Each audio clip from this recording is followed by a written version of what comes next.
Thank you, Officer Burrell. Thank you, Mr. Ashley, for joining us this evening.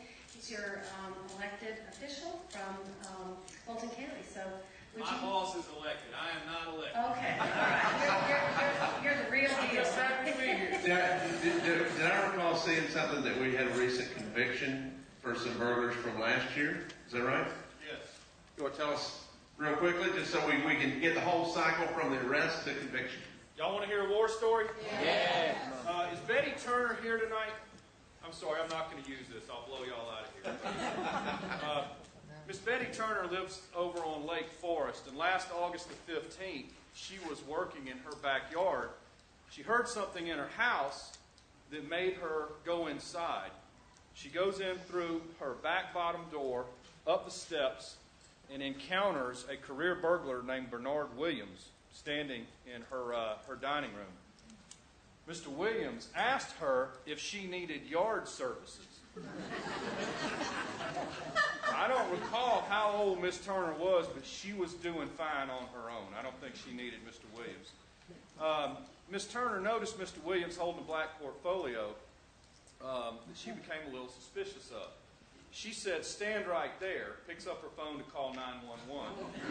Surprisingly, he didn't stand right there. He takes off out her door up Lake Forest. As she's on the phone, she looks over at, walks into her bedroom, looks over at the dresser, and realizes that her jewelry, family heirloom type jewelry, irreplaceable types. You can get a new flat screen. This stuff, virtually irreplaceable, right?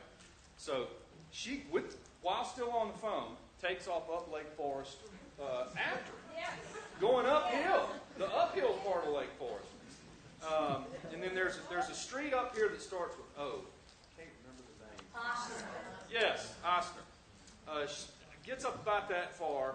Sandy Spring says, "We think we got him." The guy takes a hat off, throws it on some shrubs, and they stop him. Lo and behold, he's holding a black portfolio with all of Betty Turner's jewelry in it.